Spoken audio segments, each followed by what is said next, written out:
pour cette invitation. Donc la bonne nouvelle, c'est qu'il n'y a pas de match ce soir, et qu'il n'y a pas de limite sur cette présentation, donc on va essayer de faire court. Donc je m'adresse plutôt aux urgentistes qu'aux réanimateurs, clairement ce soir, comme souvent en dermatologie d'ailleurs. Et donc la première partie va concerner les peaux pigmentées. Alors je vais revenir sur ce terme de peau pigmentée parce que il y a une espèce de wokisme français. Quand j'ai parlé de peau pigmentée, je pensais à peau noire. Mais en France, on parle pas de peau noire. C'est très mal vu. Vous savez qu'il y a des commissions pour discuter de ça. On parlait de phototype 6, phototype sombre, peau foncée, peau pigmentée. On parle même de dermatologie tropicale, de dermatologie de la diversité. Tout ça pour parler de la même chose. Alors les Anglais n'ont pas ce problème. Vous savez qu'ils vont parler des blacks et des negroid skin. Alors, sauf que le black, il est très clair parfois. C'est les Afro-Américains. Donc on a tous ce même problème pour définir ce que c'est une peau pigmentée. Et tout à l'heure, une personne d'entre vous m'a dit je veux voir ce que c'est que les peaux pigmentées en parlant de la peau marocaine. La peau marocaine, elle est claire. Je suis désolé, je vais parler des peaux noires. Et les noirs n'ont pas de problème de parler de peau noire. C'est assez marrant, parce que quand on leur en parle, ça pose aucun problème. Donc l'occidental a plus de soucis pour définir ce que c'est. Et même passion mélanoderme. Qu'est-ce que c'est vilain comme terme. Et en français, en recherche, c'est épouvantable. On ne peut pas faire en France de recherche sur les phototypes. Dans une étude épidémiologique qu'on a essayé de mener il y a une quinzaine d'années, il nous fallait absolument le phototype du patient. Et on voulait définir noir, les phototypes selon la classification de Fitzpatrick. La classification de Fitzpatrick tient compte de la capacité à bronzer et avoir des coups de soleil. Donc ne tient pas compte stricto sensu de la couleur de peau. Donc c'est très très difficile. Et il y a quelqu'un qui avait proposé le lieu de naissance des grands-parents, parce qu'en France maintenant les parents sont souvent nés en France, même si le phototype est sombre. Donc vous voyez la complexité que l'on a, les difficultés que l'on a à travailler sur ce sujet-là. Il faut savoir que si on parle de couleur de peau, on ne passera pas le comité d'éthique en France. Donc c'est vraiment un vrai souci de définition en France. On a tous la même couleur de peau dans les études, c'est assez hallucinant. Et dans des études internationales, par exemple, certains pays ont le droit de parler des phototypes, mais il va toujours avoir un manque. Par exemple, la France, on n'aura pas le droit de définir la couleur de peau de nos patients. Donc c'est vraiment assez hallucinant. Néanmoins, c'est assez passionnant parce qu'il y a des différences en fonction des phototypes. Alors là, je vais parler vraiment des phototypes très sombres, 5, 6, c'est-à-dire les Marocains, vous êtes quasiment tous exclus. 5, 6, 6, c'est noir ébène, 5, c'est presque noir ébène, entre guillemets. Et donc, les aspects cliniques vont différer. Évaluer la sévérité d'une maladie sur une peau claire, une peau sombre, c'est très, très différent. Les propriétés de la peau, la propriété des fanères sont très différentes aussi. Les capacités de cicatrisation sont très différentes aussi. Enfin, on a des pathologies spécifiques en fonction de notre couleur de peau. Alors c'est lié aux pigments, c'est lié aux propriétés de la peau, c'est lié aussi à la culture, à l'environnement culturel, à l'environnement médical. Une peau noire en France et une peau noire au Mali, je vais vous montrer des peaux noires maliennes qui viennent de la solution de télédermato, c'est pas la même peau noire parce qu'on n'est pas dans le même contexte épidémique, on n'est pas dans le même contexte épidémiologique, on n'est pas dans le même contexte social, donc c'est très très différent la prise en charge. Et donc, il y a un impact pratique évident. Alors, malheureusement, et ça, on nous le reproche notamment dans les congrès européens, mais finalement, dans les congrès européens, on va parler des peaux européennes, ce qui n'est pas aberrant non plus, mais on parle de dermatologie ethnocentrée. C'est-à-dire qu'on parle que de la dermatologie sur peau claire, clairement, en dermatologie. Et donc, ça commence à se développer, cette dermatologie sur peau noire. Nous, on vient de mener, par exemple, une étude sur le psoriasis de l'adulte. C'est plus simple dans un premier temps, comparant le psoriasis dans mon recrutement, dans un recrutement algérien et dans un recrutement sénégalais pour voir les différences phénotypiques du psoriasis, mais pas que phénotypiques, génotypiques quasiment, l'âge de début, les antécédents familiaux, tout ça on l'a évalué. Et donc ça, c'est en cours de mise en place. Je sais qu'avec l'association de dermatologistes francophones, il y a des études qui commencent à se mettre en place aussi pour comparer les différences entre pays. Mais moi, j'irais même plus loin. Ce qui m'intéresserait presque le plus, c'est de comparer la peau du Sénégalais en France par rapport à la peau du Sénégalais au Sénégal. Parce que moi, j'ai un gros recrutement de patients africains. Ça, ce serait aussi super intéressant pour vraiment évaluer l'impact sur la peau de l'environnement. Donc, les propriétés de la peau noire, nous sommes tous égaux en termes de nombre de mélanocytes. D'accord? Nous avons tous le même nombre de mélanocytes dans la peau, à peu près, mais c'est l'expression de ces mélanocytes qui est différente. Il va y avoir ce qu'on appelle une hypermélaninose, c'est-à-dire une synthèse plus importante de mélanine, avec des mélanines de propriétés différentes, des mélanosomes de plus grosse taille, qui vont se disperser sur tout l'épiderme et qui va expliquer cette pigmentation cutanée. Hein. Donc ça, c'est important parce que une fois que finalement la mélanine est synthétisée, elle reste fixe alors qu'une cellule peut mourir, entre guillemets. Donc ces mélanosomes sont plus volumineux, plus nombreux, dispersés sur toutes les couches de l'épiderme et se dégradent plus lentement, hein, ce qui explique donc cette pigmentation cutanée. Et on va le retrouver dans la matrice inguéale, ce qui va expliquer les mélanonichies ethniques. C'est exprimé dans les muqueuses, donc on va avoir des hypermélanoses muqueuses ou des semi-muqueuses, c'est physiologique. D'accord ? D'un point de vue physiologique, c'est un impact extrêmement important parce que c'est une pigmentation adaptative. Ça va protéger certes des UV, mais à l'inverse, ça va absorber les infrarouges. Vous savez qu'on ne met pas pour refroidir. J'avais un taxi là ce matin, je suis allé me balader à Silla. Le taxi a mis une couverture noire pour protéger de la chaleur, ce qui est une ineptie parce que le noir va absorber la chaleur. Donc ça va chauffer au contraire le taxi.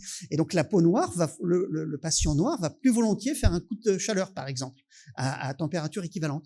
Et ça va réduire la synthèse de vitamine D. Mais comme il y a plus d'UV, finalement, un patient de peau noire en Afrique va avoir suffisamment de vitamine D. Un patient de peau noire en France va pas avoir assez de vitamine D.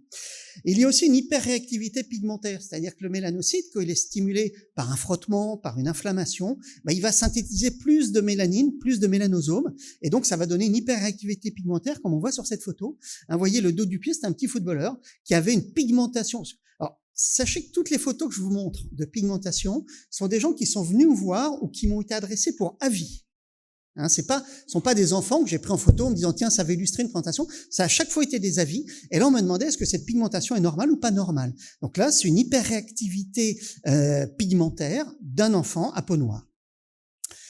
Les cheveux sont très différents aussi en Afrique. Hein, vous savez qu'il y a les cheveux crépus. Alors, on a les phototypes 5 en Asie qui n'ont pas forcément des cheveux crépus. Mais histologiquement, c'est très différent. Quand vous faites une coupe, l'implantation des follicules pileux est horizontale et non pas verticale, comme sur les cheveux raides. Vous avez des sections elliptiques parce qu'il est crépus déjà dans l'épiderme. Et on va avoir un trajet hélicoïdal décrit à l'histologie. Et ça va induire des pathologies aussi. Ces cheveux crépus, comme le pili incarnatis, c'est le poil qui ne sort pas de la peau, l'acné colonienne de la nuque, on va le voir en photo, tout ça. Des folliculites, c'est comme en fait, c'est un pili incarnatis qui se surinfecte et qui va donner un aspect de folliculite parce que c'est une réaction à corps étranger. Dès qu'il va percer finalement la gaine pilaire, ce poil, et l'organisme réagit directement par de l'inflammation et une surinfection. Et un autre phénomène qui est un peu moins connu, mais qui est très fréquemment rencontré en dermatologie, c'est la fragilité accrue aux tractions. Et malheureusement, pour les cheveux, je ne parle pas du caractère esthétique, du caractère traditionnel, tout ce qui va être traction africaine, les nattes, etc., vont arracher les cheveux qui vont avoir de plus en plus de mal à repousser. Donc voilà, les pili incarnatis, c'est le poil qui rentre dans la peau et qui va donner cette pseudo-acné du visage. C'est surtout au niveau du visage qu'on va l'observer. Pourquoi ? Parce que la personne se rase sur le visage. Donc le poil, quand on rase, vous savez, on tire le poil qui va se rétracter et donc il peut avoir du mal à ressortir derrière. Et donc ça va donner des pseudo-acnés qui sont très très difficiles à traiter parce qu'il faut faire ressortir tous les poils. Donc chez ces gens qui font des pili incarnatis, par exemple, on va leur déconseiller de se raser, on va plutôt leur conseiller pas de s'épiler certainement pas, mais de se tondre le poil à 1 millimètre par exemple, d'avoir une barbe d'un jour entre guillemets pour laisser le poil sortir. Donc ça, ce sont 3 enfants que j'ai vus, moi, pour des alopécies de traction. Les mamans venaient parce que les enfants perdaient leurs cheveux. Vous voyez, à gauche et à droite d'ailleurs, sont 2 enfants différents qui ont à peu près le même aspect. Elles ont des chignons extrêmement serrés, ces petites. Donc vous expliquez, j'en ai revu encore une autre mercredi, vous expliquez à la maman qu'il faut éviter les tresses, qu'il faut éviter les chignons. Alors la maman que j'ai vue mercredi m'a dit, mais ces tresses, elles sont pas serrées. On n'a pas la même notion de ce qu'est serré, pas serré, à l'évidence. Mais il faut vraiment éviter de tirer trop les cheveux. Ces alopécies de traction, elles sont transitoires au début, elles deviennent définitives si on maintient la traction. Donc les tresses serrées, les chignons serrés, nous on va le voir par exemple chez les jeunes danseuses qui font de la danse, de la danse traditionnelle entre guillemets, qui ont des chignons extrêmement serrés, même en dehors des cours de danse. Donc elles vont avoir des alopécies de traction. D'accord ? Alors, la sémiologie est très différente, et ce qui est le plus marquant, c'est l'érythème, qui est très difficile à analyser, parce que rosé sur peau noire, ça reste noir, et donc ça peut être brun rougeâtre, ça peut être violacé, ça peut être ardoisé, ça peut être grisâtre, ça peut être invisible, ça peut être juste une différence de teinte de pigments, un peu à la façon de Soulages, hein, des tableaux de Soulages. C'est juste un peu plus noir à un endroit, et c'est là qu'on imagine l'érythème. Alors, si vous avez un doute, vous appuyez dessus, et vous retrouvez la couleur du pigmentaire de la peau non lésée. Hein, donc c'est la filtropression qui va mettre en avant le pigment normal et la part d'érythème. Donc l'absence de l'érythème n'élimine pas une pathologie inflammatoire, et là je vous illustre avec 3 pathologies. La cytostatonique rose du nouveau-né, par exemple, qui est toujours inflammatoire chez l'enfant à peau claire, alors que vous voyez là chez cet enfant qui avait, je vous ai mis une flèche parce qu'on la voit absolument pas, l'inflammation a disparu. Le psoriasis, vous voyez, au lieu d'être rouge comme sur peau claire, il peut être juste squameux, on ne voit plus du tout l'érythème, on devine une pigmentation un peu plus intense. Et dans la dermatite atopique, pareil, au niveau cervical par exemple, vous avez juste un pigment et plus du tout d'inflammation. Et donc un autre exemple, et ça je vois très très fréquemment en téléexpertise, qu'elle soit française ou africaine, ces dossiers à gauche, ce sont des dermatites atopiques typiques de la peau pigmentée, je vais revenir dessus.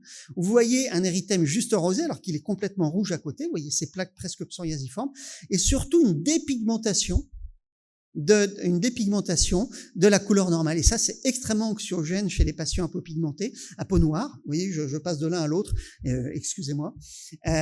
Cette dépigmentation post-inflammatoire, c'est très traumatisant, et les mamans viennent pour ça bien souvent. Que l'enfant se gratte, que l'enfant soit rosé, ça les préoccupe pas, mais qu'ils perdent sa pigmentation, là, il y a une grosse inquiétude. L'analyse sémiologique, par contre, est beaucoup plus fine pour les lésions achromiques. Et le vitiligo, par exemple, cet enfant à droite avait un vitiligo des paupières. En l'absence de lumière UV, en l'absence de bronzage, ça ne se voit absolument pas, évidemment. Alors, c'était vendredi dernier, je faisais un topo sur le vitiligo à des dermatologues, des vitiligo de l'enfant. Je me suis rendu compte que je n'avais que des photos sur peau pigmentée, phototype 4, 5, 6. Et je me suis excusé d'emblée, mais ce sont les photos les plus illustratives quand on parle du vitiligo, évidemment. Alors, il y a d'autres spécificités à la peau noire d'un point de vue sémiologique. La xérose est beaucoup plus fréquente. Et moi, je me souviens d'un papa qui l'a très très mal pris. Je lui ai dit que la xérose d'une peau pigmentée est beaucoup plus importante en France que dans son pays d'origine. Pourquoi? Parce que la xérose, la peau finalement est adaptée à l'environnement climatique, chaleur, soleil et humidité. Quand cet enfant vient chez nous en hiver, on a un climat qui est froid, qui est très sec parce qu'on chauffe, et donc la xérose s'exprime encore plus. Et ils viennent nous consulter pour ça. Alors il avait compris, j'ai compris, après les internes m'ont dit, il avait compris qu'il fallait qu'il retourne dans son pays, ce qui n'était absolument pas mon propos, mais c'était juste pour lui expliquer que on a une peau qui est adaptée à notre climat, qu'un phototype 2 prenne des coups de soleil en Afrique, il n'y a rien de choquant. Chacun a, entre guillemets, handicap en fonction du changement de climat. La lichenification semble aussi plus fréquente. Alors, j'ai pas trouvé d'études sur ce sujet-là. Par contre, je n'ai jamais vu de lichenification aussi sévère que ce que je vous montre en haut à droite, ce qu'on appelle une pachydermie. Et je n'ai jamais vu ça sur peau claire, quasiment pas. Hein, donc ça, c'est vraiment une spécificité de la peau pigmentée, semble-t-il. Et vous voyez que ces 2 photos en bas aussi illustrent la dermatose folliculaire qu'on observait dans la dermatite atopique. Vous voyez le rehaussement punctiforme à gauche, et à droite, on ne voyait même pas l'inflammation, ce qui fait que j'ai même biopsié cet enfant parce que je ne savais pas si c'était de l'eczéma ou un lichen. Mais dans le lichen plan, dans le psoriasis, dans la dermatite atopique, dans le mycosis fungoïde, on a le lichen nitidus aussi, on voit semble-t-il plus fréquemment sur peau pigmentée, qui sont des petites papules d'allure folliculaire. C'est une spécificité de la peau pigmentée. Alors, on a des pathologies qui sont spécifiques aux peaux, aux phototypes. Par exemple, on ne voit quasiment pas de photodermatose sur peau pigmentée, sur peau africaine. On voit très peu de cancers. Alors maintenant, on en rapporte de plus en plus, mais ce ne sont pas les mêmes cancers cutanés que ce qu'on va voir en Occident. Le photovieillissement précoce, alors on le voit quand les gens sont très exposés, mais exposition équivalente, une peau pigmentée va photovieillir moins rapidement. Et on a des dermatoses spécifiques sur la peau noire. Il y a des traités sur le sujet, la kératose ponctuée des plis palmaires, c'est-à-dire sur la paume des gens, on va avoir des petites ponctuations kératosiques dans les plis. C'est physiologique sur peau pigmentée. La dermatosis papulosis nigra, on va l'illustrer. L'hyperkératose focale acrale, le Hainum, on le voit pas sur peau claire. La mélanose pustuleuse néonatale transitoire que vous connaissez très bien en néonatologie, s'observe que sur peau pigmentée. Alors pour moi, c'est juste un érythème toxique du nouveau-né, mais avec une pigmentation post-inflammatoire, l'acné kéloïdienne, etc., les dyschromies séquelaires. Donc voilà, vous connaissez tous Morgan Freeman et cet aspect de visage très particulier, c'est ce qu'on appelle un dermatosis papulosis nigra. C'est très mal vécu et on ne peut rien faire ou quasiment rien faire. C'est-à-dire que ça peut s'enlever au laser, sauf que le laser, CO2 par exemple, va laisser des cicatrices pigmentaires. Donc on peut réduire un tout petit peu, mais on n'est pas très efficace. L'Ainum, personnellement, je n'en ai jamais vu. Il semble qu'il faille un contexte probablement de malnutrition, d'infection à répétition, etc. L'acné kéloïdienne de la nuque ne s'observe que sur des cheveux crépus, quasiment, qu'ils soient d'Afrique du Nord, qu'ils soient d'Afrique subsaharienne. Ce sont ces papules. Ça, c'est un adolescent qui était venu me voir pour une acné de la nuque. Ça ne s'observe que sur des peaux pigmentées. Alors, la mélanose pustuleuse néonatale transitoire, on va passer rapidement dessus. Les pigmentations ethniques. Alors, je vous ai dit, tous ces enfants sont venus pour ces hyperpigmentations ou m'ont été adressés par telle expertise pour avis sur ces pigmentations. Vous avez une pigmentation de la langue, c'est physiologique sur peau africaine. Ces pigmentations post-inflammatoire, c'est un eczéma de contact de la lèvre, c'est normal, c'est une hyperréactivité pigmentaire. Une lentiginose de la lèvre, c'est physiologique sur une peau pigmentée. Les mélanonichies ethniques sont classiques, même chez les enfants en jeune âge. Ça va toucher volontiers plusieurs ongles, il va y avoir des teintes différentes, mais tout ça, c'est strictement normal. Alors la cicatrisation n'est pas non plus la même. Alors à gauche, c'est un enfant de phototype 4, mais vous avez une pigmentation post-inflammatoire et une dépigmentation dans la zone centrale. On a les deux parfois chez mêmes enfants. Les kéloïdes sont très fréquentes, vous savez, sur peau pigmentée. Cet enfant varicelleux, c'est très intéressant parce qu'il a eu des cicatrices au début bichromiques, dépigmentées au centre, pigmentées en périphérie. Elles sont toutes devenues pigmentées, elles ont totalement disparu au fil du temps. Le lichen plan est pigmentogène sur les phototypes 4, 5, 6, alors qu'il n'est pas pigmentogène sur les phototypes 4. Donc vous voyez, il y a vraiment des phénomènes de cicatrisation extrêmement variables entre les différents phototypes. Bon, les kéloïdes, vous savez que c'est beaucoup plus fréquent sur peau noire et sur des microtraumatismes. À droite, par exemple, c'était une cicatrice de varicelle. Les fameux piercings aussi au niveau des oreilles sont source de kéloïdes non rare, on observe fréquemment chez nous. Vous voyez qu'on observe ça aussi sur d'autres phototypes.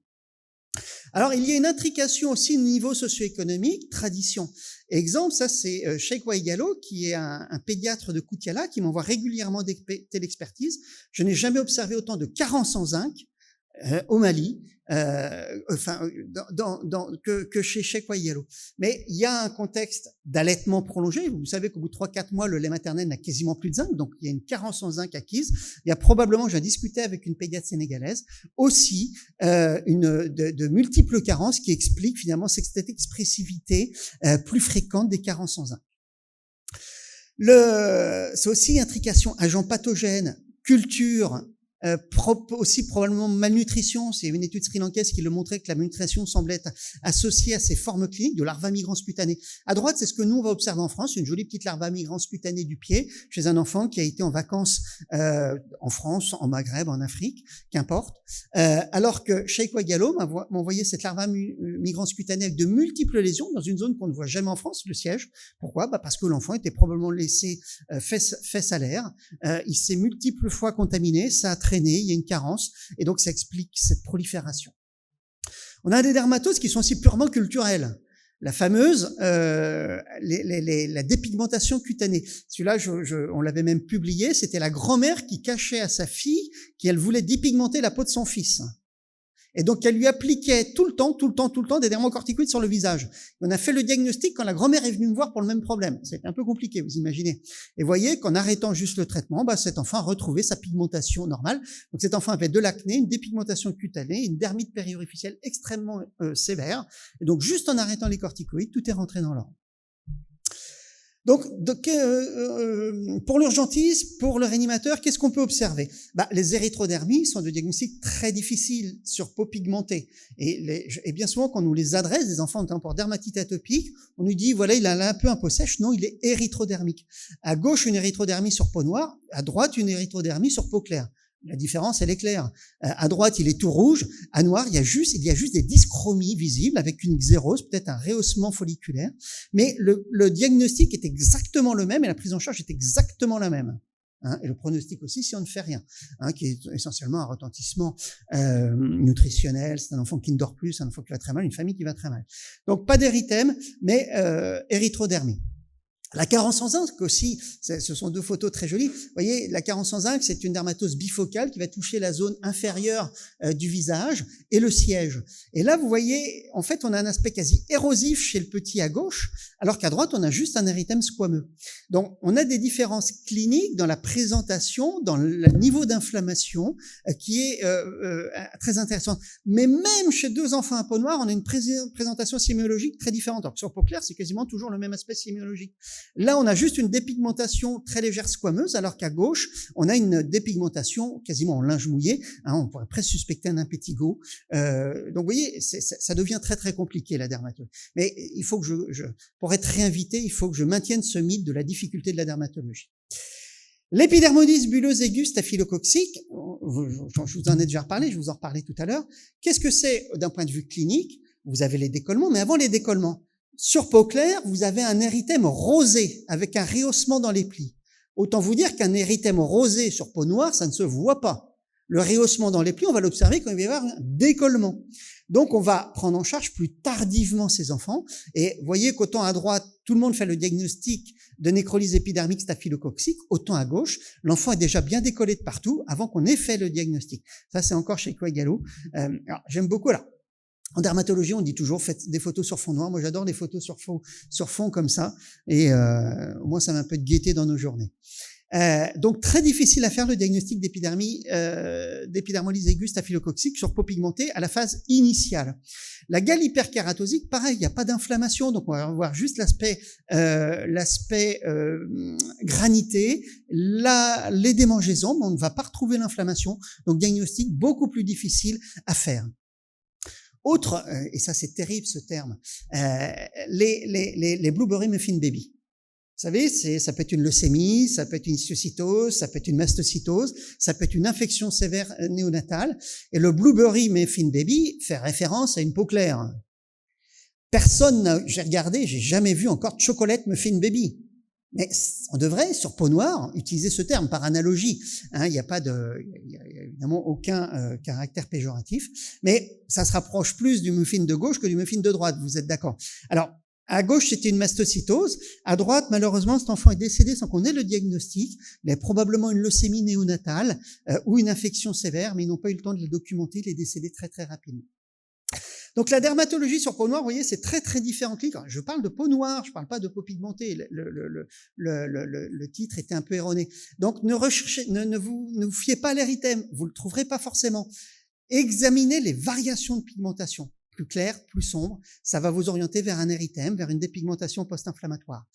Les papules folliculaires, ça doit vous interpeller. On est souvent sur une dermatose inflammatoire chronique, donc ça doit vraiment vous questionner. C'est pas normal d'avoir des rehaussements folliculaires acquis.